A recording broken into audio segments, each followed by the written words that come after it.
kegelapan dunia. Lihatlah mereka yang tersesat, putus asa dan menderita. Bawalah mereka pulang,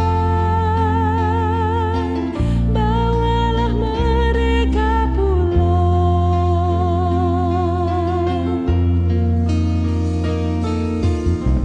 Katakanlah pada mereka bahwa Allah mengasihi semua. Carilah mereka yang terhilang, sayangi mereka yang terbuang. Bawalah mereka pulang, bawalah mereka pulang.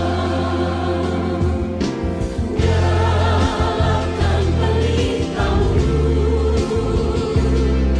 biarlah terus bersinar, agar mereka yang dalam dosa kembali pada jalannya.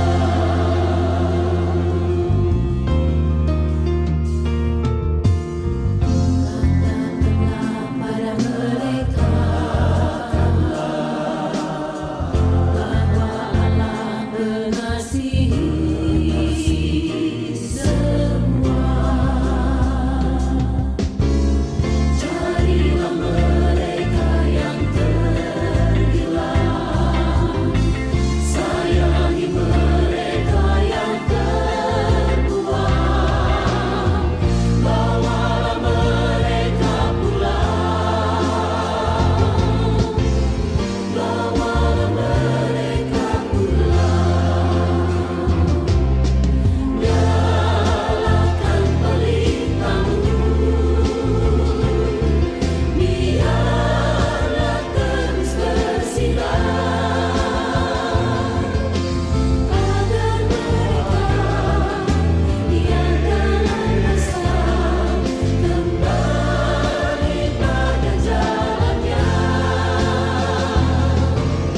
Di mana kasihmu yang semula kau miliki?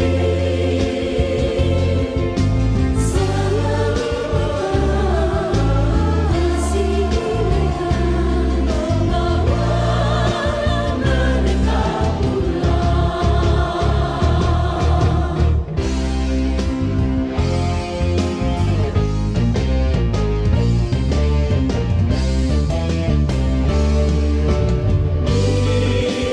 Mana kasihmu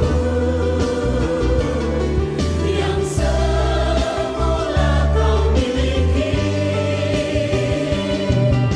Sayangi mereka, kasihi mereka, bawalah mereka pulang. Sayangi mereka, Kasihi mereka, bawalah mereka pulang.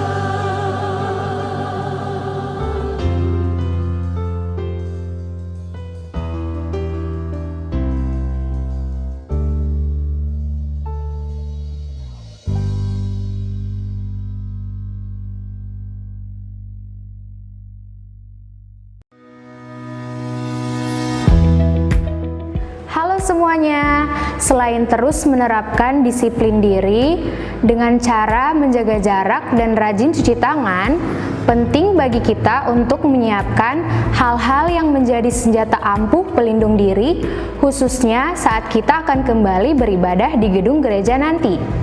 Nah, hari ini aku akan share barang-barang penting apa aja sih yang wajib ada di tas aku untuk dibawa saat ke gereja di masa new normal nanti. Let's check it out! Nah, yang pertama ada Alkitab fisik. Tentunya dong, karena kita ke gereja untuk membaca, mendengarkan, dan merenungkan firman Tuhan. Oh ya, Alkitab ini tidak untuk dipinjamkan ke orang lain ya, hanya untuk dipakai sendiri saja. Nah, yang kedua ada buku catatan khotbah dan pulpen. Mari kita tetap setia mencatat ringkasan khotbah dan berkat apa saja yang kita dapatkan setiap minggunya. Nah, yang ketiga ada handphone. Jangan lupa untuk menyimpan bukti registrasi ibadah di dalam HP ya. Yang keempat ada dompet. Nah, yang kelima ada hand sanitizer dan tisu basah. Ini penting ya, karena tangan kita suka menyentuh berbagai macam hal. Walaupun di depan gereja kita sudah cuci tangan, tetap kita harus membawa hand sanitizer dan tisu basah untuk membersihkan tangan kita setelah menyentuh benda-benda, terutama di tempat umum seperti ini. Nah, selanjutnya ada masker cadangan. Ini sebagai pengganti kalau masker kita kotor atau basah. Dan yang ketujuh ada kantung plastik untuk menyimpan masker kotor yang kita gunakan sebelumnya. Dan yang terakhir ada tisu kering. Ini untuk mengeringkan tangan kita setelah kita cuci tangan dan untuk membersihkan permukaan benda-benda yang akan kita sentuh.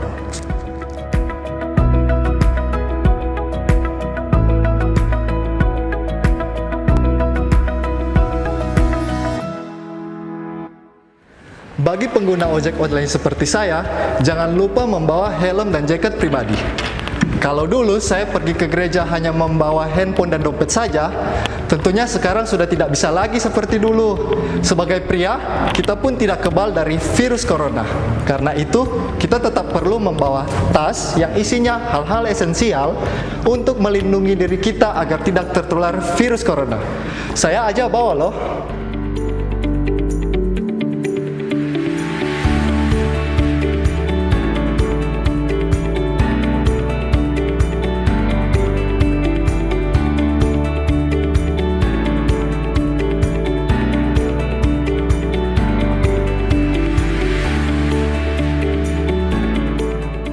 Nah, jangan lupa untuk menyiapkan dari sekarang barang-barang penting yang wajib ada di tas kamu saat kembali beribadah di gedung gereja nanti pada masa new normal. Sudah tidak sabar rasanya untuk berjumpa kembali dengan Bapak, Ibu, Saudara-saudari sekalian di rumah Tuhan ini. Keep safe, keep healthy, God bless you.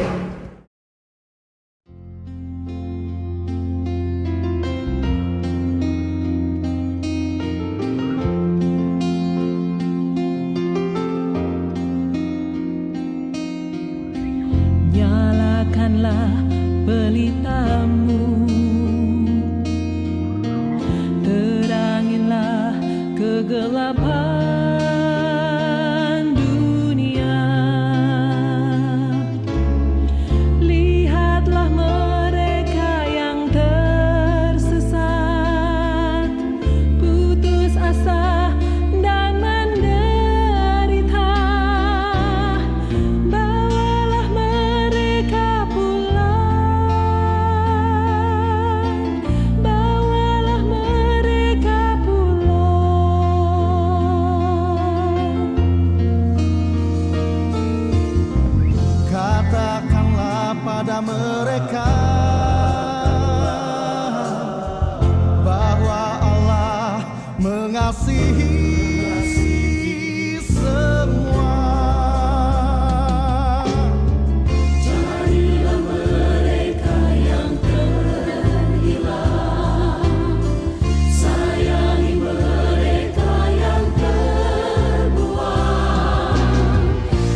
selain terus menerapkan disiplin diri dengan cara menjaga jarak dan rajin cuci tangan, penting bagi kita untuk menyiapkan hal-hal yang menjadi senjata ampuh pelindung diri, khususnya saat kita akan kembali beribadah di gedung gereja nanti.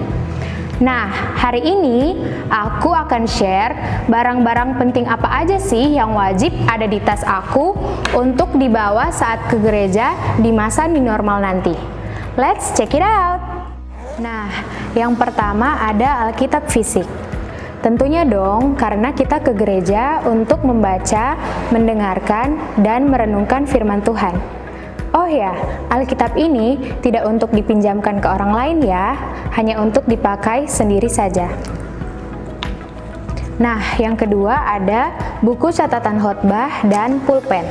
Mari kita tetap setia mencatat ringkasan khotbah dan berkat apa saja yang kita dapatkan setiap minggunya. Nah, yang ketiga ada handphone. Jangan lupa untuk menyimpan bukti registrasi ibadah di dalam HP ya. Yang keempat ada dompet. Nah, yang kelima ada hand sanitizer dan tisu basah. Ini penting ya, karena tangan kita suka menyentuh berbagai macam hal. Walaupun di depan gereja kita sudah cuci tangan, tetap kita harus membawa hand sanitizer dan tisu basah untuk membersihkan tangan kita setelah menyentuh benda-benda, terutama di tempat umum seperti ini. Nah, selanjutnya ada masker cadangan. Ini sebagai pengganti kalau masker kita kotor atau basah. Dan yang ketujuh ada kantung plastik untuk menyimpan masker kotor yang kita gunakan sebelumnya. Dan yang terakhir ada tisu kering. Ini untuk mengeringkan tangan kita setelah kita cuci tangan dan untuk membersihkan permukaan benda-benda yang akan kita sentuh.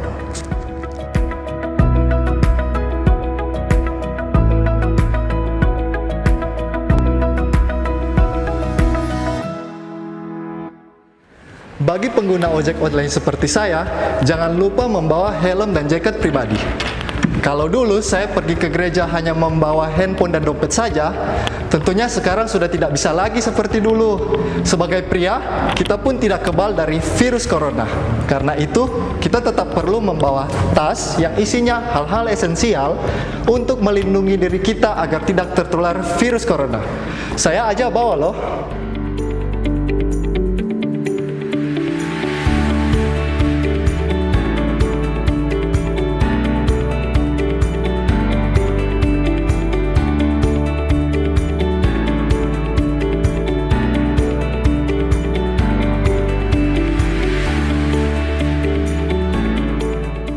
Nah, jangan lupa untuk menyiapkan dari sekarang barang-barang penting yang wajib ada di tas kamu saat kembali beribadah di gedung gereja nanti pada masa new normal. Sudah tidak sabar rasanya untuk berjumpa kembali dengan Bapak, Ibu, Saudara-saudari sekalian di rumah Tuhan ini. Keep safe, keep healthy, God bless you.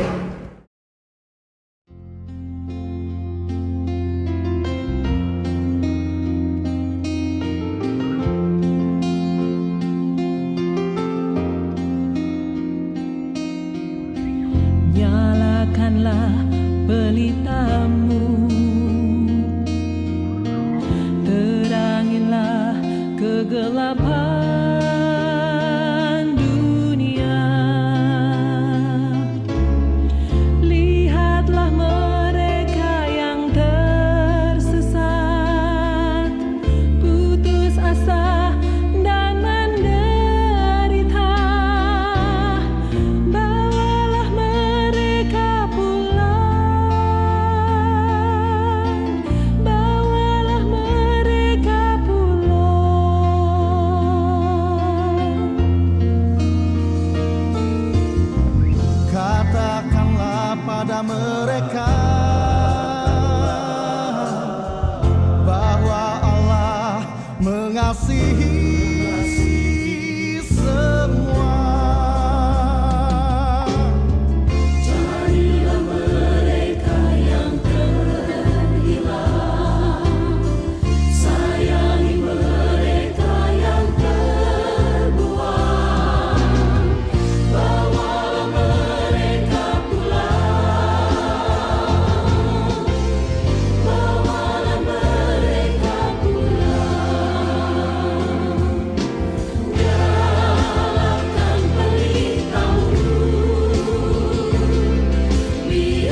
semuanya, selain terus menerapkan disiplin diri dengan cara menjaga jarak dan rajin cuci tangan, penting bagi kita untuk menyiapkan hal-hal yang menjadi senjata ampuh pelindung diri, khususnya saat kita akan kembali beribadah di gedung gereja nanti.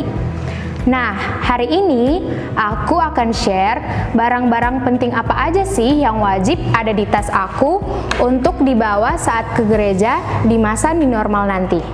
Let's check it out! Nah, yang pertama ada Alkitab fisik. Tentunya dong, karena kita ke gereja untuk membaca, mendengarkan, dan merenungkan firman Tuhan. Oh ya, Alkitab ini tidak untuk dipinjamkan ke orang lain ya, hanya untuk dipakai sendiri saja. Nah, yang kedua ada buku catatan khotbah dan pulpen. Mari kita tetap setia mencatat ringkasan khotbah dan berkat apa saja yang kita dapatkan setiap minggunya. Nah, yang ketiga ada handphone. Jangan lupa untuk menyimpan bukti registrasi ibadah di dalam HP ya. Yang keempat ada dompet. Nah, yang kelima ada hand sanitizer dan tisu basah. Ini penting ya, karena tangan kita suka menyentuh berbagai macam hal. Walaupun di depan gereja kita sudah cuci tangan, tetap kita harus membawa hand sanitizer dan tisu basah untuk membersihkan tangan kita setelah menyentuh benda-benda, terutama di tempat umum seperti ini. Nah, selanjutnya ada masker cadangan. Ini sebagai pengganti kalau masker kita kotor atau basah. Dan yang ketujuh ada kantung plastik untuk menyimpan masker kotor yang kita gunakan sebelumnya. Dan yang terakhir ada tisu kering.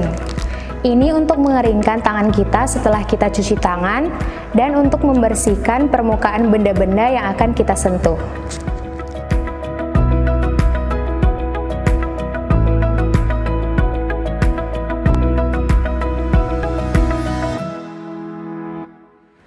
Bagi pengguna ojek online seperti saya, jangan lupa membawa helm dan jaket pribadi.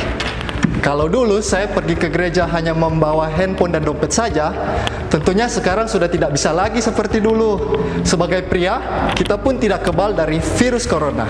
Karena itu, kita tetap perlu membawa tas yang isinya hal-hal esensial untuk melindungi diri kita agar tidak tertular virus corona. Saya aja bawa loh.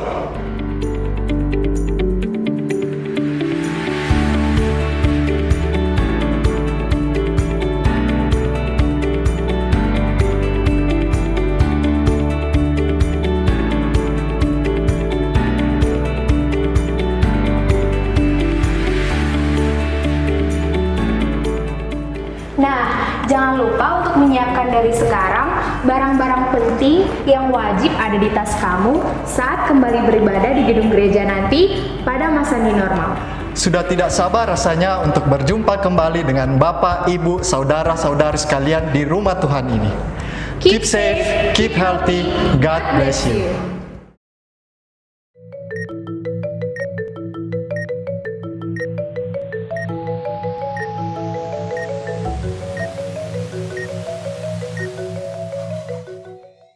Warta Jemaat, Minggu 12 Juli 2020. Dengan bertambahnya jumlah orang yang positif terinfeksi virus corona di kota kita, kami menghimbau kepada jemaat agar tetap mengikuti protokol pencegahan virus corona dari pemerintah dan tidak jemu-jemu berdoa agar pandemi corona ini segera berakhir. Persembahan untuk gereja dapat dibawa ke kantor gereja pada hari dan jam kerja atau dapat pula ditransfer melalui rekening BCA 026 90 77788 atas nama Gemim Kristus Manado. Kebaktian anak sekolah minggu dilaksanakan pukul 16.00 WITA melalui kanal YouTube GKM Online dan siaran radio Sumber Kasih 90,2 FM. Kelas katekisasi periode kedua tahun 2020 akan dimulai. Pendaftaran dibuka mulai tanggal 5 sampai 26 Juli 2020. Pengembalian formulir pendaftaran beserta kelengkapannya diterima paling lambat tanggal 26 Juli 2020 pukul 12.00 WITA. Formulir dapat diambil pada resepsionis gereja. Info selengkapnya dapat menghubungi nomor telepon 0821 92 35 7745. Dalam rangka kepedulian kepada anggota jemaat Gemim Kristus dan masyarakat sekitar yang terdampak pandemi COVID-19, gereja mengajak dan memberi kesempatan kepada jemaat untuk turut serta di dalam kepedulian ini dengan memberikan donasi melalui GKM Peduli COVID-19 dengan rekening BCA nomor 02677887119 atas nama Gemim Kristus Manado. Dana yang terkumpul sepenuhnya akan digunakan untuk membantu anggota jemaat dan masyarakat yang mengalami kesulitan akibat pandemi COVID-19. Demikianlah warta hari ini. Tuhan Yesus memberkati. Shalom, saudara yang dikasihi Tuhan. Kita bersyukur kepada Tuhan untuk kemurahan Tuhan yang sudah diberikan bagi setiap kita, sehingga hari ini kita boleh bersama-sama datang ke rumah Tuhan, beribadah, memuji dan memuliakan nama Tuhan. Saya mengundang kita semua untuk bangkit berdiri. Mari kita datang dan siapkan hati kita untuk masuk ke hadirat Tuhan.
Ibadah kita hari ini kita buka dengan satu pengakuan bahwa pertolongan kepada kita datangnya dalam nama Tuhan yang menjadikan langit dan bumi, yang tetap setia untuk selama-lamanya dan tidak meninggalkan perbuatan tangannya. Kasih karunia dan damai sejahtera dari Allah Bapa kita dan dari Tuhan Yesus Kristus menyertai saudara sekalian. Amin. Satu bagian firman Tuhan yang akan menuntun ibadah kita pada hari ini terambil dalam Roma pasal 10 ayat 14b sampai ayat yang ke-15. Demikian firman Tuhan. Bagaimana mereka dapat percaya kepada Dia jika mereka tidak mendengar tentang Dia? Bagaimana mereka mendengar tentang Dia jika tidak ada yang memberitakannya? Dan bagaimana mereka dapat memberitakannya jika mereka tidak diutus? Seperti ada tertulis, betapa indahnya kedatangan mereka yang membawa kabar baik. Jemaat dipersilakan untuk duduk kembali. Kita bersyukur hari ini kita bisa datang bersama-sama bernyanyi, memuji Tuhan. Biarlah hati kita senantiasa bersuka cita, karena Tuhanlah sumber sukacita kita. Ku bernyanyi, puji Yesus.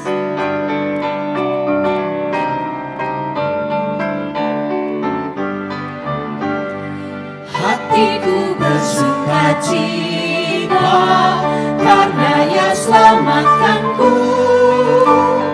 Kasih-Nya amat ajaiblah yang menghapus dosaku. Ku bernyanyi puji Yesus, bagiku yang terindah. Ialah Tuhanmu halisku, mati bebas. Hanya Yesus yang terindah. Hanya Yesus yang terindah, dan ku dipuaskannya. Ku hanya pandang padanya, rohku dibebaskannya. Ku bernyanyi puji Yesus. Yesus, bagiku yang terindah. Dialah Tuhanku, halisku, mati bebaskanku. Saya undang jemaat untuk bangkit berdiri. Kita bersama menyanyikan bait yang ketiga, Tuhan sungguh terindah. Tuhanku sungguh terindah, seindah bunga harum, sumber berkat yang melimpah, anugerahnya ku iring, ku bernyanyi puji Yesus, bagiku yang terindah. Ialah Tuhanmu, halisku, mati bebaskanku. Mari secara bergantian kita mau membaca hukum Tuhan, mencari domba sesat. Melihat orang banyak itu, tergeraklah hati Yesus oleh belas kasihan kepada mereka, karena mereka lelah dan terlantar seperti domba yang tidak bergembala. Maka katanya kepada murid-muridnya, tuaian memang banyak, tetapi pekerja sedikit. Karena itu, mintalah kepada Tuhan yang empunya tuaian, supaya ia mengirimkan pekerja-pekerja untuk tuaian itu. Bukankah kamu mengatakan 4 bulan lagi tibalah musim menuai? Tetapi aku berkata kepadamu, lihatlah sekelilingmu dan pandanglah ladang-ladang yang sudah menguning dan matang untuk dituai. Yerusalem, Yerusalem, engkau yang membunuh nabi-nabi dan melempari dengan batu orang-orang yang tulus dan diutus kepadamu. Berkali-kali aku rindu mengumpulkan anak-anakmu, sama seperti induk ayam mengumpulkan anak-anaknya di bawah sayapnya, tetapi kamu tidak mau. Siapakah di antara kamu yang mempunyai 100 ekor domba, dan jikalau ia kehilangan seekor di antaranya, tidak meninggalkan yang 99 ekor di padang gurun dan pergi mencari yang sesat itu sampai menemukannya? Dan kalau ia sudah menemukannya, ia meletakkannya di atas bahunya dengan gembira. Dan setibanya di rumah, ia memanggil sahabat-sahabat dan tetangga-tetangganya, serta berkata kepada mereka, bersukacitalah bersama-sama dengan aku, sebab dombaku yang hilang itu telah kutemukan. Aku berkata kepadamu, demikian juga akan ada sukacita di sorga karena satu orang berdosa yang bertobat, lebih daripada sukacita karena 99 orang benar yang tidak memerlukan pertobatan. Sebab anak manusia datang untuk mencari dan menyelamatkan yang hilang. Jemaat dipersilahkan untuk duduk kembali. Jemaat yang dikasih Tuhan, sebagai anak-anak Tuhan, kita menyadari bahwa dulunya kita pun adalah domba yang tersesat. Tetapi bukankah sekarang ketika kita sudah menerima anugerah, keselamatan, penebusan dari Yesus Kristus, kita pun masih sering kali melakukan hal-hal yang tidak berkenan kepada Tuhan. Karena itu saya mengajak kita datang dengan kerendahan hati kita. Kita mau datang mengaku dosa kita dan memohon pengampunan dari Tuhan. Oh Tuhanku, sucikan hatiku.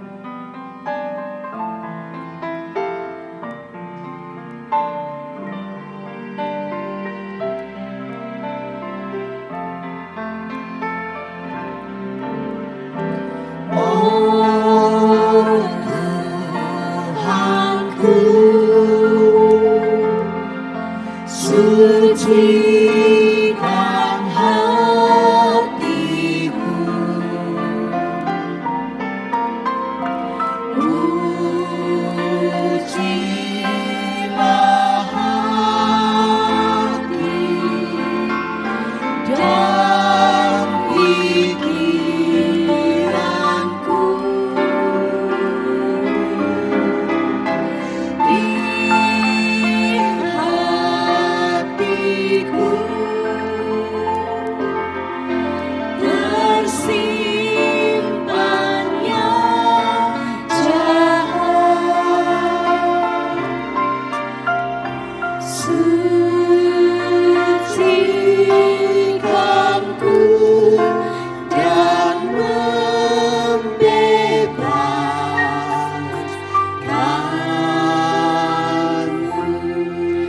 musik terus mengiringi pujian ini. Tetapi saya mengajak kita secara pribadi, kita datang di hadapan Tuhan. Berdoa memohon pengampunan dari Tuhan untuk dosa-dosa dan pelanggaran yang kita lakukan. Minta Tuhan untuk menyucikan kita, sehingga kita bisa dilayakkan di hadapan Tuhan.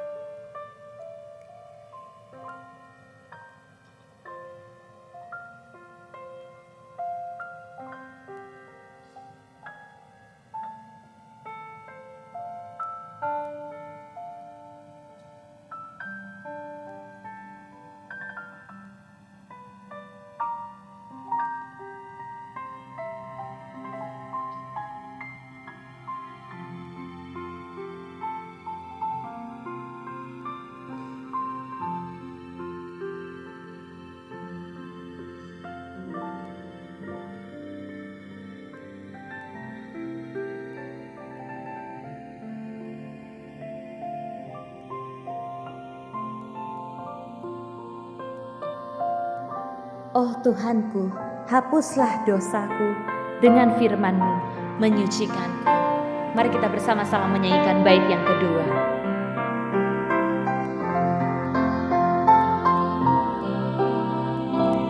Oh Tuhanku,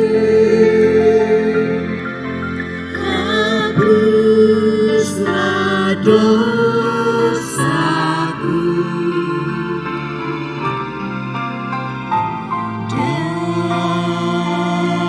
dengan firman-Mu menyucikanku dan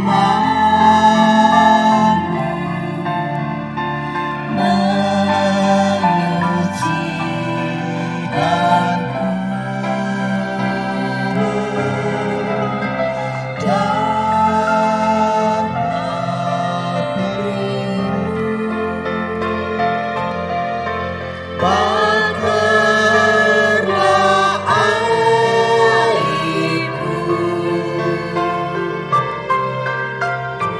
Ku ingin dapat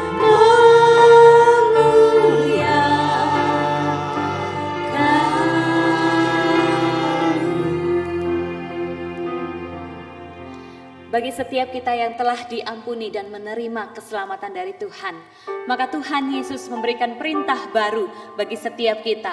Lewat Injil Yohanes pasal yang ke-13 ayat 35. Ia berkata, firman Tuhan berkata demikian. Aku memberikan perintah baru kepadamu, yaitu supaya kamu saling mengasihi, sama seperti aku mengasihi kamu. Demikian juga engkau harus saling mengasihi. Dengan demikian, semua orang akan tahu bahwa kamu adalah murid-muridku jikalau kamu saling mengasihi. Sebagai orang-orang yang telah ditebus dan diselamatkan, maka patutlah kita meminta kepada Tuhan supaya Ia memberikan kita hati seperti hatinya yang penuh dengan belas kasihan untuk membawa domba sesat untuk kembali kepadanya. Berikanku hati seperti hatimu.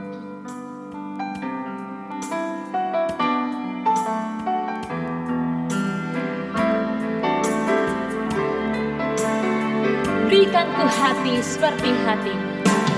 Berikanku hati seperti hatimu yang penuh dengan belas kasihan.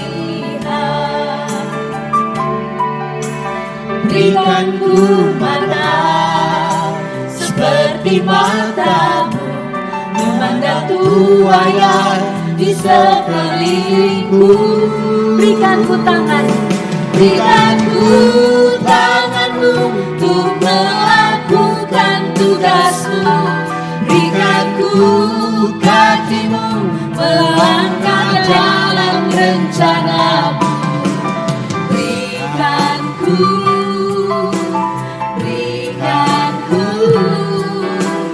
Berikanku hatimu. Sekali lagi kita nyanyikan pujian ini. Berikanku hati seperti hatimu. Berikanku hati seperti hatimu yang penuh dengan belas kasihan. Berikanku mata seperti matamu memandang buaya di sekelilingku. Berikan ku tanganmu, Berikan ku tanganmu untuk melakukan tugasmu. Berikan ku kakimu melangkah dalam rencanamu. Berikan ku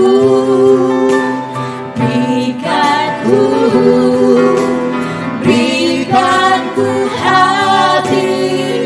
berikan ku tanganmu. Berikan ku tanganmu untuk melakukan tugasmu. Berikan ku kakimu melangkah dalam rencanamu. Berikan ku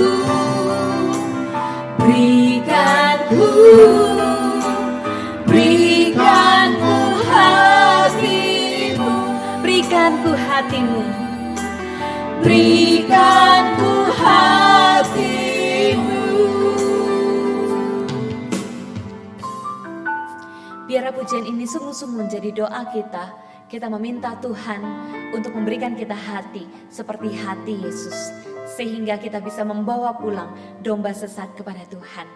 Mari kita siapkan hati kita untuk mendengarkan kebenaran firman Tuhan. Firman Tuhan pada hari ini akan disampaikan oleh Pendeta Yung Tik Yuk. Dan untuk mempersiapkan hati kita, mari kita angkat pujian ini menjadi doa kita. Bawa mereka pulang.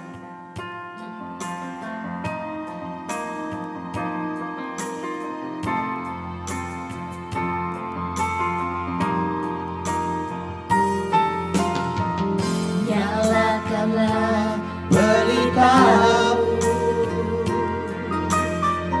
terangilah kegelapan dunia. Lihatlah mereka yang tersesat,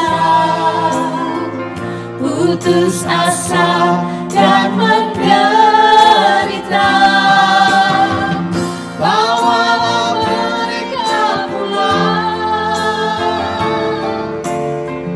bawalah mereka pulang. Katakanlah pada mereka bahwa Allah mengasihi mereka. Katakanlah pada mereka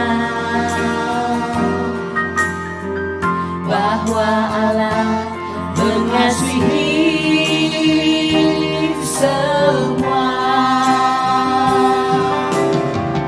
Carilah mereka yang terhilang, sayangi mereka yang keluar.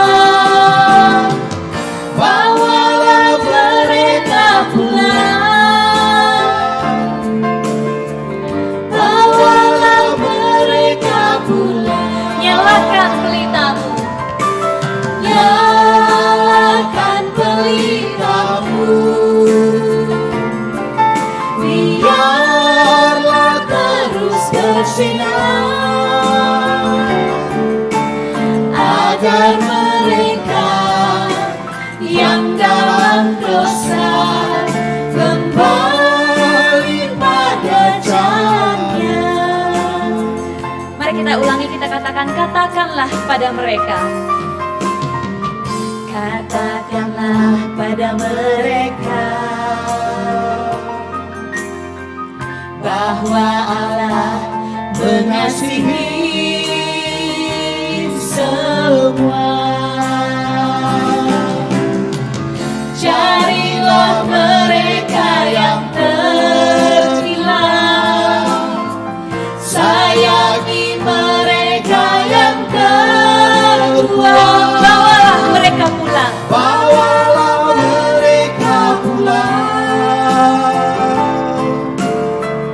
bawalah mereka pulang.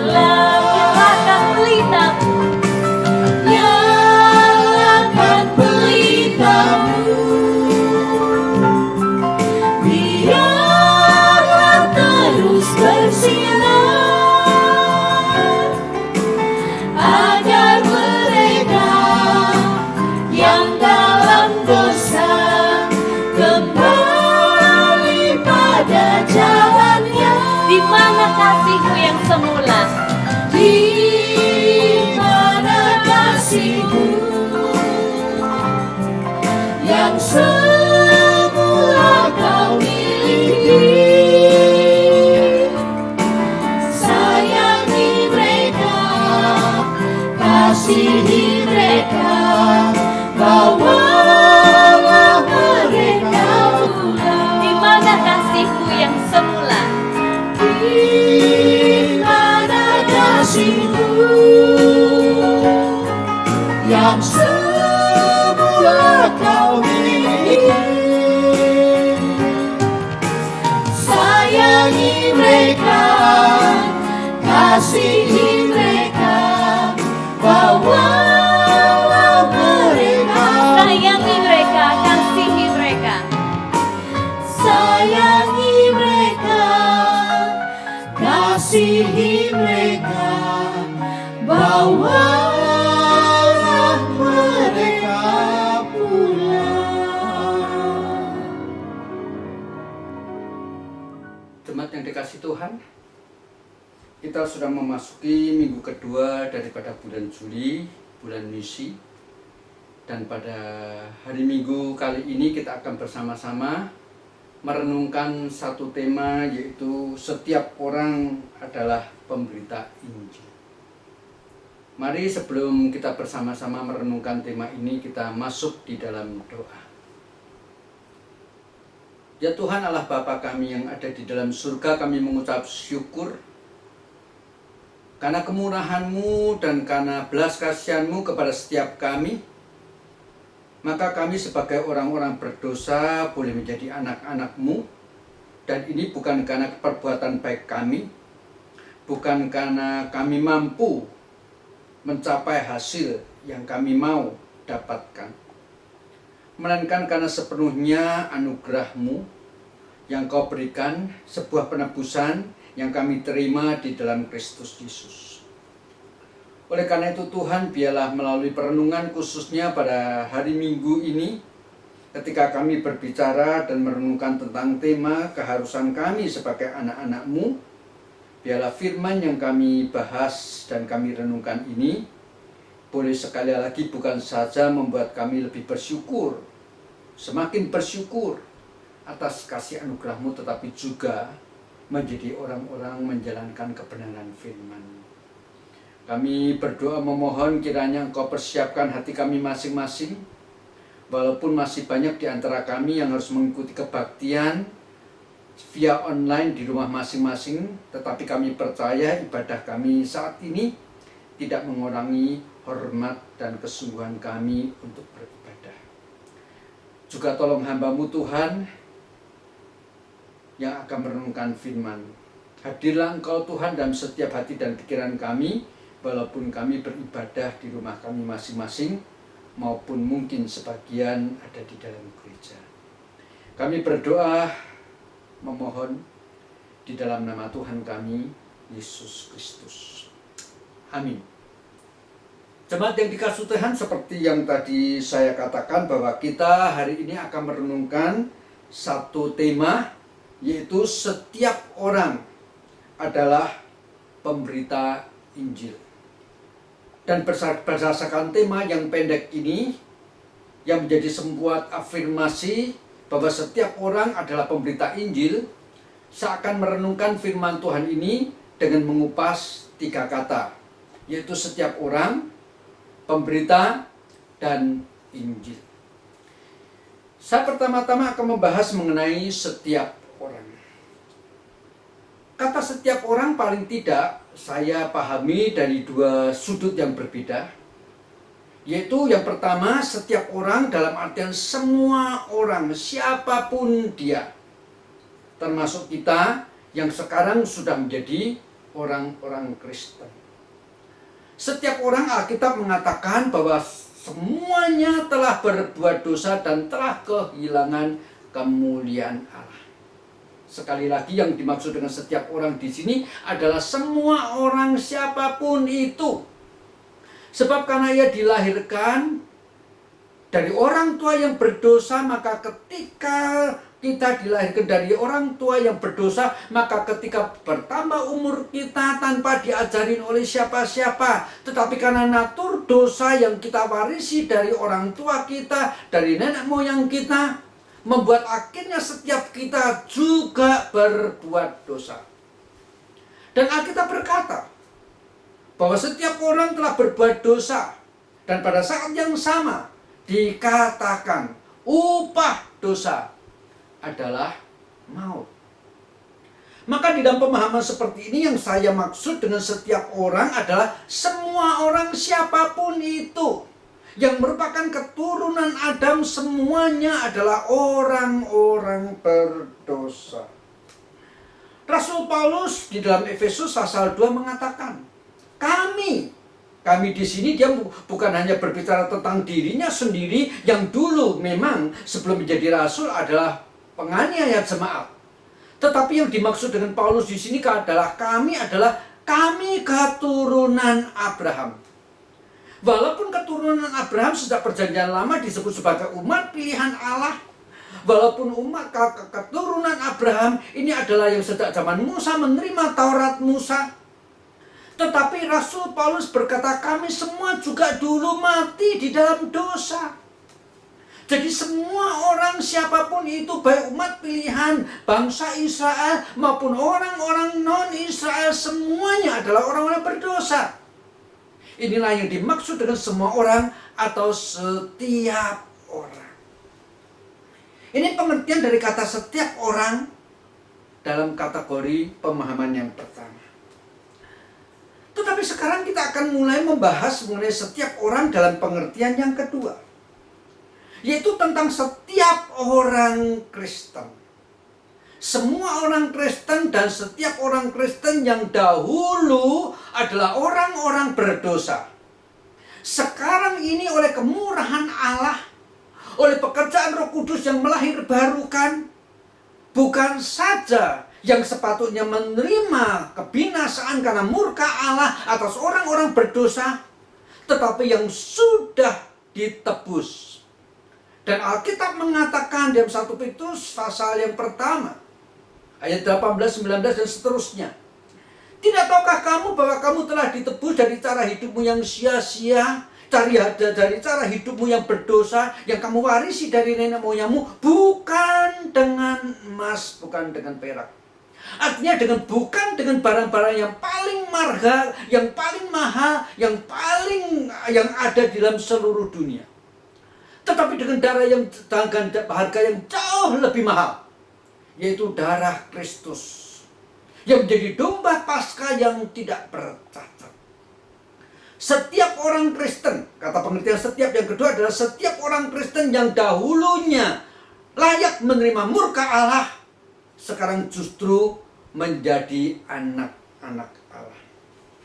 Maka dalam pengertian ini saya akan membacakan sebuah ayat yang ditulis oleh Paulus dalam surat Roma pasal 6 ayat yang ke-23, demikian bunyinya. Sebab upah dosa ialah maut, tetapi karunia Allah ialah hidup yang kekal dalam Kristus Yesus Tuhan kita. Saya ulangi sekali lagi, sebab upah dosa ialah maut. Artinya dulu kita ini wajib dan harus menerima akibat daripada dosa kita, yaitu maut. Namun karena kasih karunia Allah, Ia telah memberikan hidup yang kekal melalui Yesus Kristus Tuhan kita. Itu Roma pasal 6 ayat 23.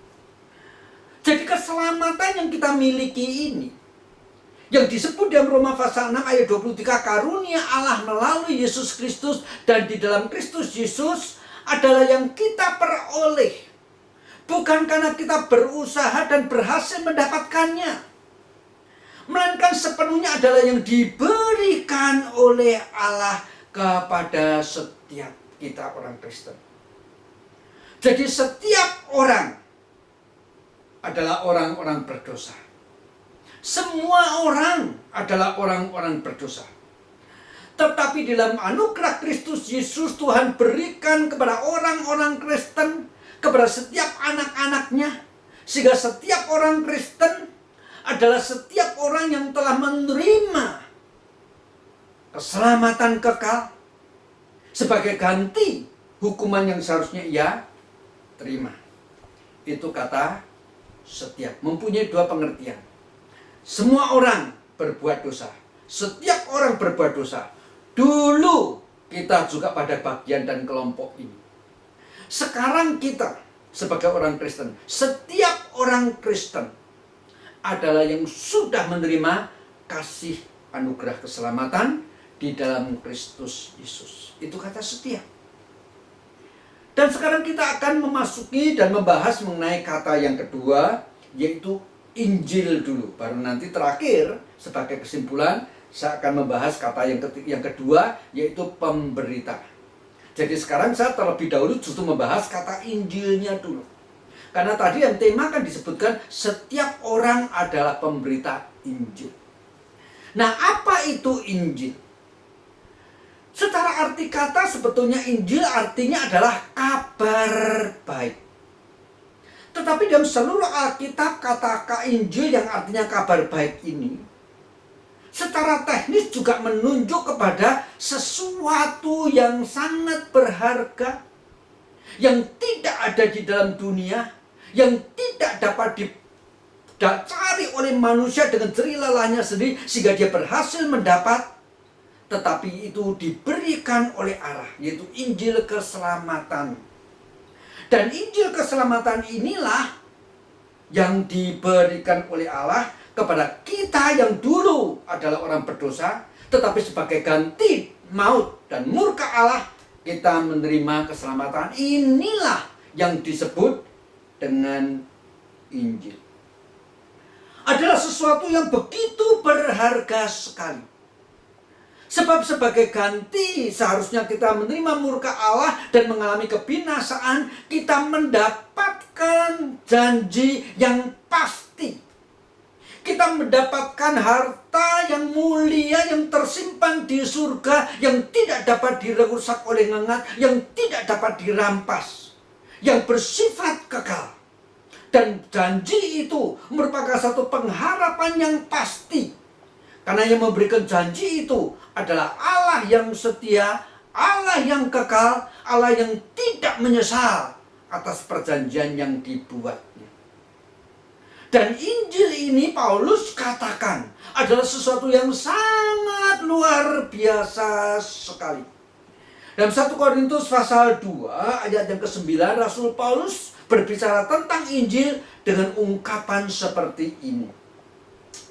Apa yang tidak pernah dilihat oleh mata, dan tidak pernah didengar oleh telinga, dan yang tidak pernah timbul di dalam hati manusia, semua disediakan Allah untuk mereka yang mengasihi Dia dan yang dikasihinya, sudah barang tentu.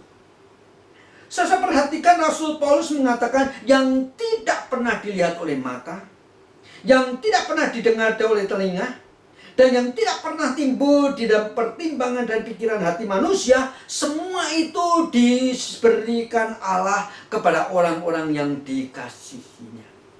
Artinya Injil adalah sesuatu yang tidak ada di dalam dunia. Sebab kalau Injil ada di dalam dunia bisa dilihat oleh mata. Injil adalah yang sebetulnya bukan berasal dari dunia. Sebab kalau Injil adalah yang berasal dari dunia, itu bisa dikabarkan dan didengar oleh telinga. Tetapi pada hakikatnya Injil adalah keselamatan yang Tuhan berikan melalui Kristus.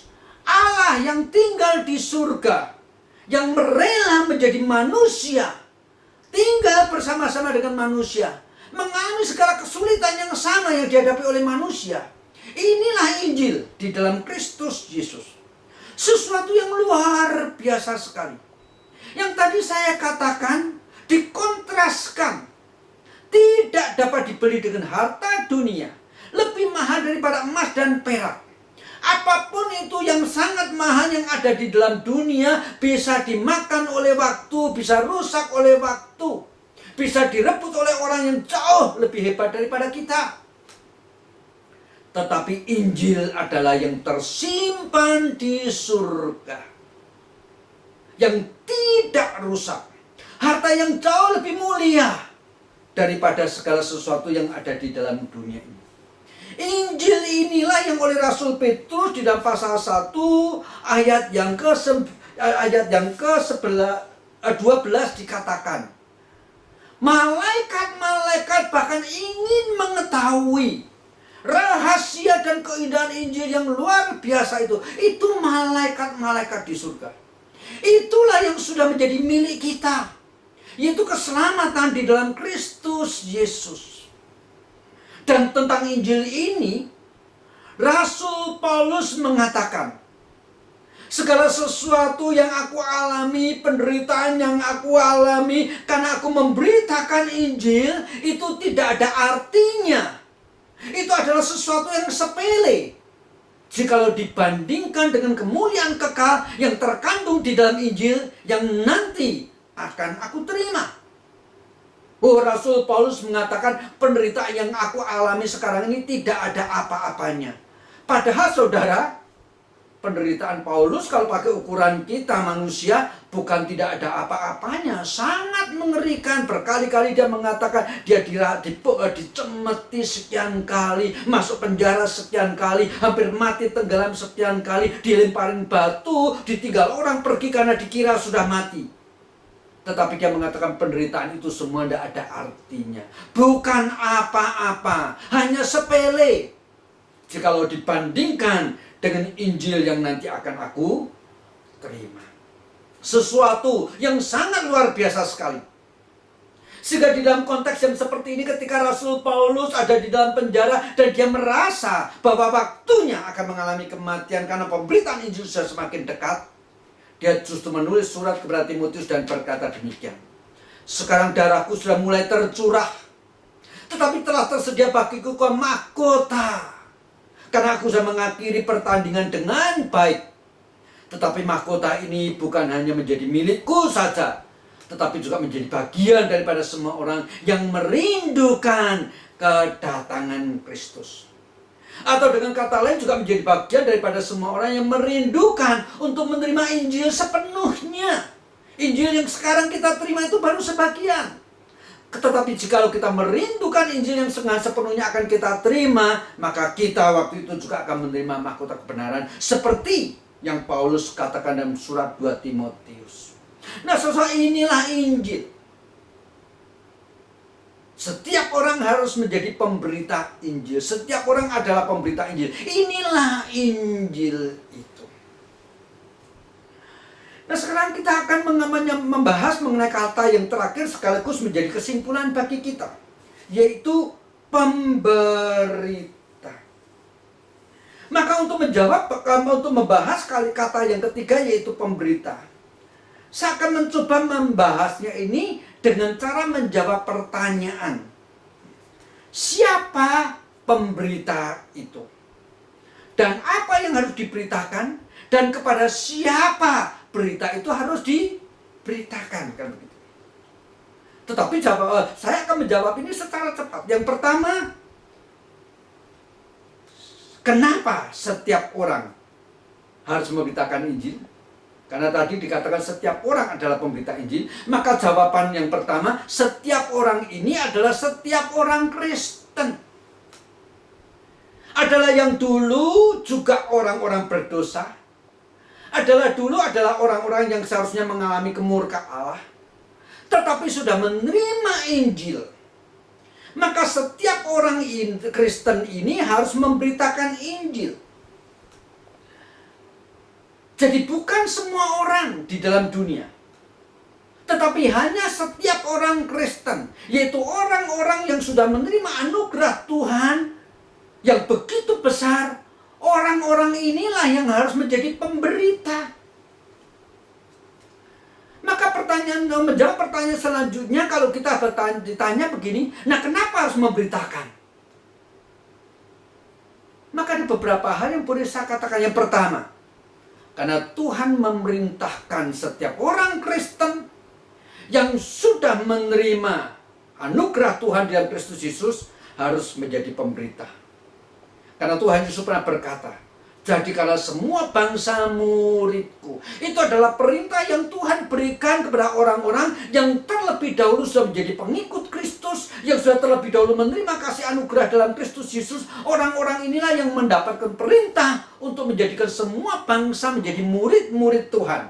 Dengan kata lain, setiap orang Kristen harus menjadi pemberita Injil. Sebab seseorang untuk menjadi murid Yesus, langkah awal harus menerima Injil itu sendiri. Jadi setiap orang Kristen harus memberitakan Injil, atau setiap orang Kristen adalah pemberita Injil, karena ini perintah Tuhan. Tetapi ada hal yang kedua yang kita boleh pikirkan, kenapa setiap kita sebagai orang Kristen harus menjadi pemberita Injil atau adalah pemberita Injil. Maka saya mau memakai satu logika yang sederhana saja. Tadi sudah diungkapkan pada waktu kita bicara soal Injil, itu adalah sesuatu yang sangat luar biasa sekali.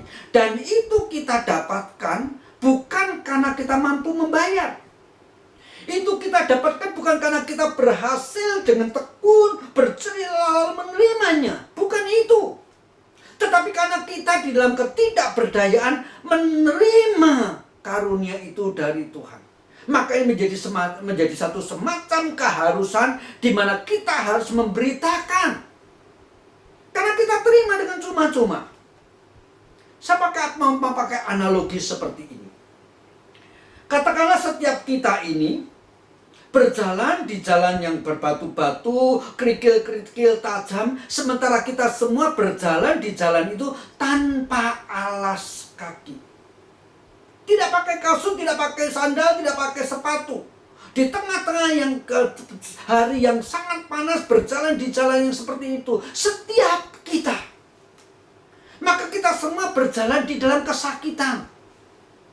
Di dalam kepanasan. Sementara perjalanan masih sangat jauh sekali. Dan terus sepanjang perjalanan sampai akhir. Jalannya adalah jalan seperti itu. Dan kita semua telanjang kaki berjalan. Nah, ketika kita sedang berjalan seperti itu, katakanlah kita atau saya deh, menemukan ternyata di sepinggir jalan ada sebuah meja, dan di sana ditaruh ratusan bahkan ribuan sandal-sandal, sepatu, kasut, sepasang demi sepasang dengan berbagai ukuran. Ada yang untuk laki-laki, ada yang untuk orang ibu-ibu, ada yang untuk anak-anak.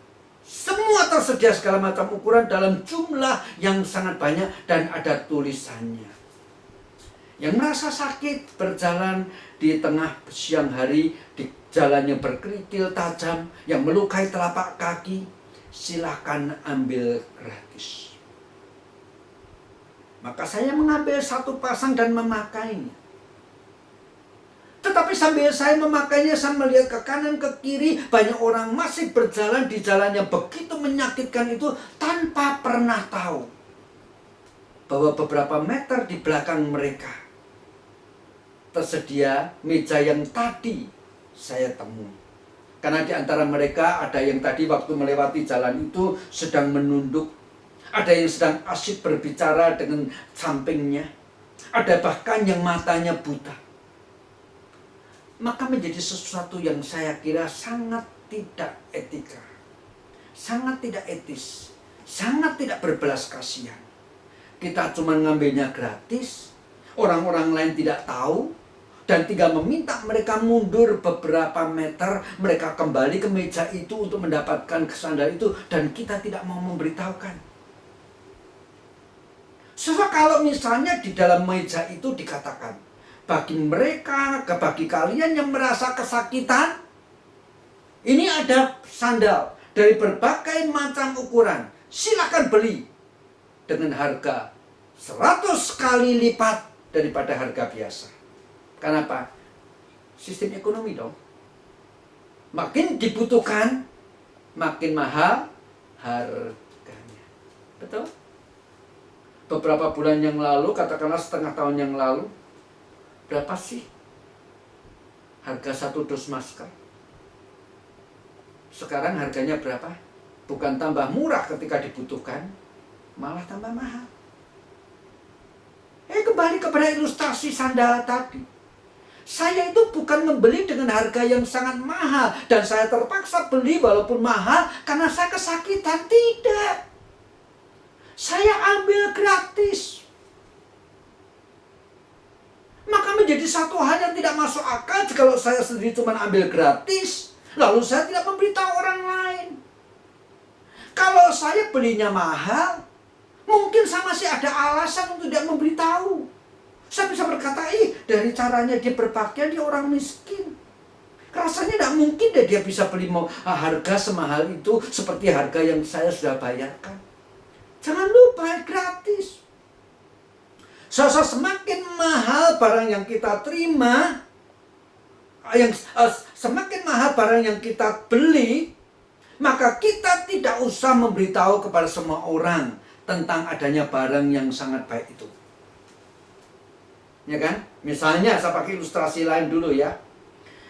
Kalau saya punya HP yang harganya sangat mahal, ini cuma contoh ya, katakanlah harganya 20 juta, itu katanya mungkin iPhone seri terakhir gitu ya. Lalu saya lihat samping saya ini ada orang, ya sorry aja deh, ibu-ibu yang kelihatannya miskin dari pakaiannya, dari baju yang dipakainya, dari semua alat-alat yang ada di tangannya itu semua barang murahan kok. Dan saya lihat HP dia rusak.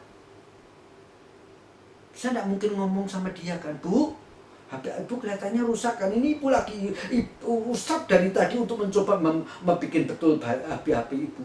Ini lo beli yang kayak gini punya saya 20 juta. Gendeng lah kalau saya menawarkan HP yang 20 juta untuk ibu-ibu yang katakanlah sangat miskin itu.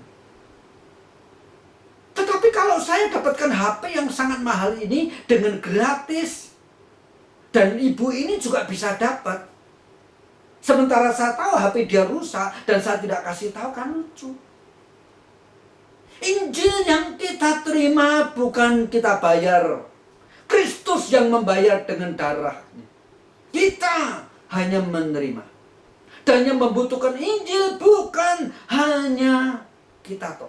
Setiap orang yang belum menerima Injil Kristus membutuhkan Injil itu. Maka ini menjadi alasan bagi kita setiap orang Kristen adalah pemberita Injil. Karena Injil yang kita terima, kita juga cuma terima dengan gratis, bukan kita bayar. Maka yang ketiga, kenapa kita sebagai orang Kristen setiap kita harus menjadi pemberita Injil? Karena yang sebetulnya sudah saya bahas panjang lebar di dalam poin kedua. Injil itu luar biasa. Injil itu luar biasa. Dan kita terima dengan gratis. Maka harus kita beritakan. Jemaat yang dikasihi Tuhan, Tuhan Yesus berkata, marilah semua yang letih lesu dan berbeban berat, datanglah kepadaku, maka aku akan memberikan kelegaan. Panggilan Tuhan Yesus itu sudah sampai di telinga kita dan kita merasakan ada kelegaan, ada penghiburan, ada kekuatan, ada pertolongan, bahkan ada berkat Tuhan di dalam Kristus Yesus. Dan hari-hari ini adalah hari-hari di mana banyak orang di sekitar kita mengalami kesulitan. Baik kesulitan karena yang sudah dialami bertahun-tahun lamanya, dan itu menjadi semakin serius ketika terjadi pandemi selama beberapa bulan. Sementara kita tidak tahu sampai kapan kondisi pandemi COVID ini akan berakhir. Tetapi satu hal kita sebagai anak-anak Tuhan tahu, suatu saat ada satu tempat yang akan menjadi tempat kita, di mana kita tidak takut dengan segala macam penyakit, tidak takut dengan segala duka cita, dan di sana tidak ada air mata. Karena di tempat itulah tempat yang Tuhan sediakan untuk orang-orang yang menerima Injil. Dan di antara kita masih banyak orang-orang yang belum menerima Injil itu. Maka setiap orang Kristen adalah pemberita Injil demi mentaati firman Tuhan. Karena kita menerimanya dengan gratis. Dan karena Injil adalah yang sangat luar biasa, yang tidak pernah didengar oleh mata, yang tidak pernah dilihat oleh mata, tidak pernah didengar oleh telinga, yang tidak pernah muncul dalam pikiran manusia, sudah menjadi milik kita. Dan dunia membutuhkan itu. Mari kita bersama-sama masuk di dalam doa. Kepadamu Tuhan, kami datang mengucap syukur sekali lagi. Karena bukan saja kami sudah menerimanya, tetapi bahkan Engkau memberikan kepada kami satu kehormatan untuk menjadi pemberita-pemberita Injil, untuk menjadi pembawa berita kabar baik yang merupakan hal yang tidak ada dan tidak bisa ditemukan di dalam dunia, dan yang tidak dapat diperoleh manusia dengan usahanya sendiri. Dan kami memberitakan bahwa setiap orang yang mau percaya dengan pemberitaan kami akan menerima Injil yang luar biasa, yang pasti akan menjadi milik setiap orang percaya ketika Kristus datang kedua kali. Tuhan melihat kejadian-kejadian beberapa puluh tahun terakhir ini, baik melalui bencana-bencana alam, termasuk malapetaka akhir-akhir ini, wabah yang mendunia COVID-19, maupun melihat kemerosotan moral manusia, semakin meningkatnya dosa manusia, kami percaya kedatangan-Mu kedua kali sudah semakin dekat. Itu berarti kami juga harus meyakini kesempatan kami memberitakan Injil sudah semakin singkat. Tuhan, tambahkanlah kepada kami kasih, kepedulian, karena kami hanyalah hamba-hamba yang mempunyai hutang tetapi tidak mampu melunasinya, dan karena belas kasihan-Mu hutang itu dilunaskan. Maka sepatutnya lah kami, Tuhan, memberitakan kepada sesama hamba yang mempunyai hutang tetapi belum terlunaskan, untuk supaya cepat-cepat datang kepada Tuhan yang maha murah, Tuhan yang maha pengampun, supaya mereka semua boleh juga satu persatu mendapatkan penghapusan hutang dosa seperti yang sudah kami alami. Terima kasih Tuhan untuk firman pada hari ini. Biarlah firman ini mendorong kami sekali lagi dengan kasih kami yang semula ketika kami merasakan begitu bersyukur karena kami menyadari kami menerima anugerah Tuhan. Dengan kasih seperti itu kami giat dan semakin berkobar-kobar memberitakan Injil kepada setiap orang yang belum mendengar Injil. Kami berdoa di dalam nama Tuhan kami, Yesus Kristus. Amin. Kita bersyukur untuk firman Tuhan yang sudah kita renungkan pada hari ini. Kiranya firman ini boleh menjadi berkat untuk meneguhkan setiap kita dan menggelisahkan kita untuk hidup seturut apa yang Tuhan kehendaki. Saya mengundang jemaat untuk bangkit berdiri. Mari kita bersama-sama menyatakan pengakuan iman kita di dalam pengakuan iman rasuli yang berbunyi demikian.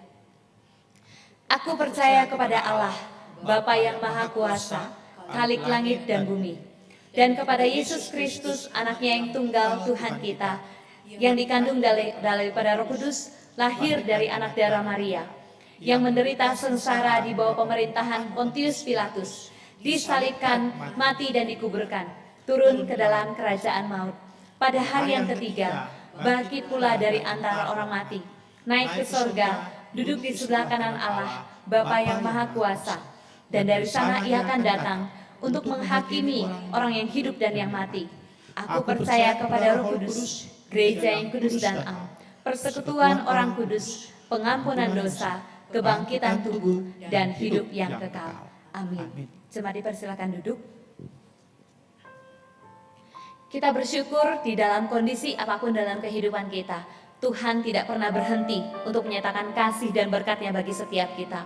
Karena itu kita akan memberikan persembahan sebagai ucapan syukur kita kepada Tuhan untuk mendukung pekerjaan Tuhan melalui gereja Tuhan. Persembahan dapat kita berikan melalui transfer rekening maupun melalui scan QR Code. Untuk transfer rekening persembahan setiap hari Minggu kita bisa transfer pada rekening BCA dengan nomor rekening 026 90 77788 026 90 77788. Dan untuk mendukung pekerjaan misi, kita bisa mentransfernya kepada rekening BCA dengan nomor rekening 026 38 77788 026 38 77788. Dan Bapak Ibu juga bisa memberikannya secara langsung dengan memasukkannya ke kotak persembahan yang terletak di lobi arah Samrat lantai 1 Gemim Kristus Manado. Untuk mempersiapkan persembahan kita, mari kita nyanyikan bersama-sama satu pujian. Kita harus membawa berita.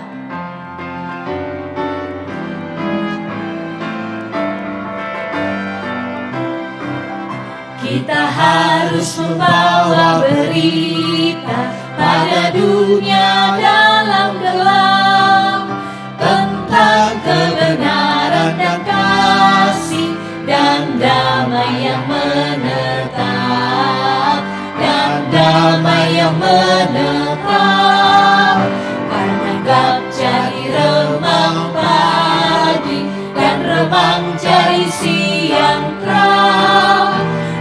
Kuasa Kristus nyatalah, rahmani dan cemerlang. Baik, yang kedua, kita harus menyanyikan gita, melembutkan hati keras, supaya senjata iblis remuk dan segera lepas, remuk dan segera lepas.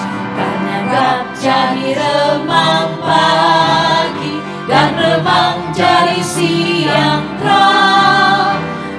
Kuasa Kristus kan nyatalah, rahmani dan cemerlang. baik, yang ketiga, kita harus bersaksi di dunia tentang kuasa darah kudus. Kita harus bersaksi di dunia tentang kuasa darah kudus. Semoga yang masih saksi terima sang penebus, terima sang penebus. Karena gelap jadi remang pagi dan remang jadi siang terang. Kuasa Kristus kan nyatalah, rahmani dan cemerlang. Doa persembahan dan doa syafaat akan disampaikan oleh Syamas Konstantin Doali. Dipersilakan. Jemaat sekalian, kita akan berdoa syafaat dan doa persembahan dengan pokok-pokok doa sebagai berikut. Pertama, rencana peneguhan sidi jemaat, kiranya Tuhan memberikan waktu yang baik dan hikmat dalam pelaksanaannya. Kedua, kedisiplinan masyarakat Manado dalam mematuhi protokol kesehatan di masa new normal. Dan upaya dari pemerintah Provinsi Sulawesi Utara dan pemerintah Kota Manado dalam upaya pencegahan dan penyebaran COVID-19. Ketiga, ibadah yang dilaksanakan oleh gereja-gereja di dunia pada hari ini, kiranya Yesus Kristus ditinggikan dan diagungkan. Mari kita berdoa. Bapa dalam surga, kami mengucap syukur hari ini kami boleh beribadah kepada Tuhan. Baik kami yang hadir di tempat ini maupun kami yang mengikutinya lewat media sosial. Bapa dalam surga, meskipun dalam situasi pandemi COVID seperti ini kami mengucap syukur karena kami masih menikmati berkat-berkat Tuhan. Kami masih merasakan penyertaan Tuhan dalam kehidupan kami. Bahkan pada hari ini Tuhan kami mengucap syukur karena kami boleh mendengarkan firman Tuhan. Kami berdoa firman yang sudah kami dengar ini boleh tertanam di hati kami. Dan kami mau mengingat setiap kali kami mendengarkan firman Tuhan, kami harus melakukannya. Kami mau berdoa bagi Pendeta Yung Tik Yuk yang hari ini menyampaikan firman Tuhan. Biarlah Tuhan yang terus memakai dia, Tuhan yang terus memberkati pelayanan dan keluarga pendeta. Bapa dalam surga, pada kesempatan ini juga kami mengucap syukur karena kami boleh memiliki waktu yang khusus untuk membawakan doa-doa kami kepada Tuhan. Untuk itu Tuhan, dengan bersungguh-sungguh kami mau berdoa untuk rencana peneguhan sidi jemaat. Tuhan kiranya memberikan waktu yang terbaik dan hikmat bagi kami agar dapat melaksanakannya dengan baik, menyesuaikan dengan kondisi dan situasi yang ada, dan biarlah itu tidak akan mempengaruhi hasil serta tujuan dari peneguhan sidi ini. Bapa dalam surga, kami juga mau berdoa untuk masyarakat Kota Manado, khususnya kedisiplinan dalam mematuhi protokol kesehatan di masa new normal. Kami mengetahui aktivitas pemerintahan, perekonomian, dan keagamaan sudah mulai dijalankan. Meskipun hal tersebut memiliki resiko, tetapi kami berdoa supaya masyarakat boleh beradaptasi dengan mematuhi protokol kesehatan yang ada. Kami juga berdoa bagi pemerintah, lebih khusus pemerintah Provinsi Sulawesi Utara dan Kota Manado. Tuhan kiranya memberikan hikmat dan Tuhan memampukan dalam upaya pencegahan penyebaran COVID-19. Bapa dalam surga, kami juga mau berdoa untuk ibadah yang dilaksanakan oleh gereja-gereja di seluruh dunia pada hari ini. Kiranya nama Tuhan saja yang ditinggikan dan diagungkan. Bapa dalam surga, kami juga mengucap syukur karena saat ini kami boleh membawa persembahan bagi Tuhan. Kami mau mengingat Tuhan, setiap kali kami membawa persembahan kepada Tuhan, itu adalah yang terbaik yang kami persembahkan. Tuhan memberkati persembahan ini. Tuhan juga memampukan tangan-tangan yang akan mengelola persembahan ini, supaya dapat mengelola sesuai dengan kehendak Tuhan. Bapa dalam surga, kami juga mau berdoa bagi rekan-rekan kami yang mengalami kelemahan tubuh di rumah maupun di rumah sakit. Kami berdoa biarlah Tuhan yang melawat mereka, bahkan kami memohon Tuhan menyembuhkan mereka sesuai dengan waktu dan kehendak Tuhan. Kami berdoa bagi dokter, suster yang merawat, biarlah Tuhan berikan hikmat. Bagi keluarga yang menjaga, biarlah Tuhan juga yang memberikan kesabaran dan kekuatan ekstra. Ini doa kami Tuhan, di dalam nama Tuhan Yesus kami berdoa. Amin. Jemaat yang dikasihi Tuhan, kita bersyukur untuk penyertaan Tuhan di dalam sepanjang ibadah kita dari awal hingga akhirnya. Sebelum kita mengakhiri ibadah kita, ada satu warta yang perlu diketahui untuk setiap kita, bahwa kita bersyukur gereja kita telah mengundang penginjil Andre Mande untuk bergabung bersama dengan Gemim Kristus Manado, melayani bersama dengan kita secara khusus di Yayasan Persekolahan Ebenezer. Mari kita bersama-sama kita dukung di dalam doa untuk pelayanan hambanya di tempat ini, sehingga bersama-sama dengan seluruh hamba Tuhan, majelis dan jemaat, hambanya penginjil Andre Mande bisa melayani sesuai dengan apa yang Tuhan kehendaki, menjadi berkat dimanapun ia berada. Selamat datang, selamat bergabung, dan selamat melayani. Tuhan Yesus memberkati. Kita akan bersama-sama mengakhiri ibadah kita pada hari ini. Saya mengundang setiap kita untuk bangkit berdiri. Kita menaikkan pengagungan, segala kemuliaan hanya bagi Tuhan. Doksologi dan berkat akan disampaikan oleh Pendeta Okto Simamora.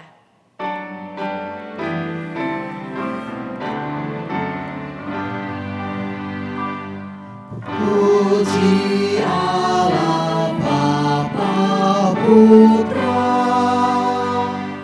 puji Allah Roh Kudus, berikannya yang besar. Oh, selamat sumber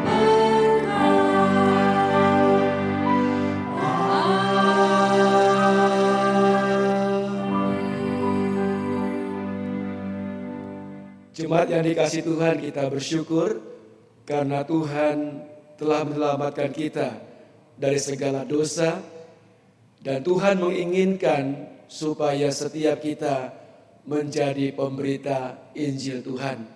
Mari kita beritakan Injil Tuhan, baik itu lewat perkataan kita maupun kehidupan kita. Dan mari kita tundukkan kepala, arahkan hati kepada Tuhan, dan kita menerima berkat daripadanya. Kiranya kasih sayang dari Allah Bapa, keselamatan dari Tuhan kita Yesus Kristus, penghiburan dan kekuatan dari Allah Roh Kudus menyertai saudara-saudara dari sekarang ini sampai selama-lamanya.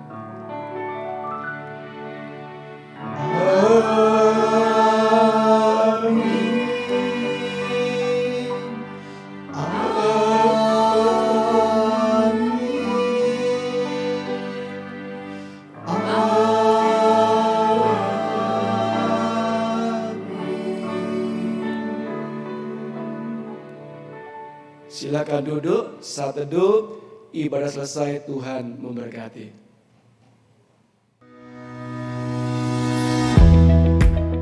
Halo semuanya, selain terus menerapkan disiplin diri dengan cara menjaga jarak dan rajin cuci tangan, penting bagi kita untuk menyiapkan hal-hal yang menjadi senjata ampuh pelindung diri, khususnya saat kita akan kembali beribadah di gedung gereja nanti. Nah, hari ini aku akan share barang-barang penting apa aja sih yang wajib ada di tas aku untuk dibawa saat ke gereja di masa new normal nanti. Let's check it out! Nah, yang pertama ada Alkitab fisik. Tentunya dong, karena kita ke gereja untuk membaca, mendengarkan, dan merenungkan firman Tuhan. Oh ya, Alkitab ini tidak untuk dipinjamkan ke orang lain ya, hanya untuk dipakai sendiri saja. Nah, yang kedua ada buku catatan khotbah dan pulpen. Mari kita tetap setia mencatat ringkasan khotbah dan berkat apa saja yang kita dapatkan setiap minggunya. Nah, yang ketiga ada handphone.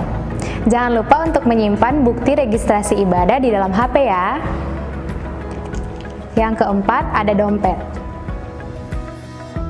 Nah, yang kelima ada hand sanitizer dan tisu basah. Ini penting ya, karena tangan kita suka menyentuh berbagai macam hal. Walaupun di depan gereja kita sudah cuci tangan, tetap kita harus membawa hand sanitizer dan tisu basah untuk membersihkan tangan kita setelah menyentuh benda-benda, terutama di tempat umum seperti ini.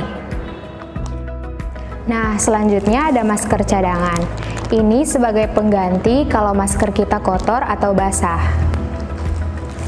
Dan yang ketujuh ada kantung plastik untuk menyimpan masker kotor yang kita gunakan sebelumnya. Dan yang terakhir ada tisu kering. Ini untuk mengeringkan tangan kita setelah kita cuci tangan dan untuk membersihkan permukaan benda-benda yang akan kita sentuh.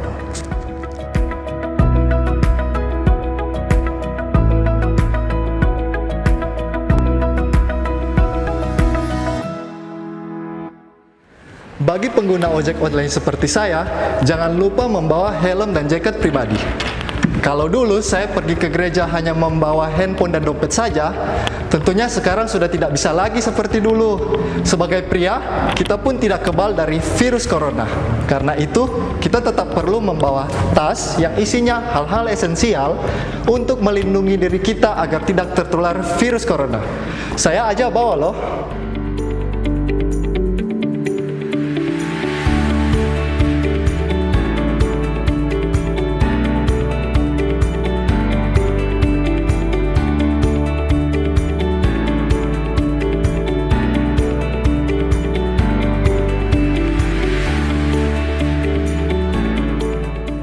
Nah, jangan lupa untuk menyiapkan dari sekarang barang-barang penting yang wajib ada di tas kamu saat kembali beribadah di gedung gereja nanti pada masa new normal. Sudah tidak sabar rasanya untuk berjumpa kembali dengan Bapak, Ibu, Saudara-saudari sekalian di rumah Tuhan ini. Keep safe, keep healthy, God bless you.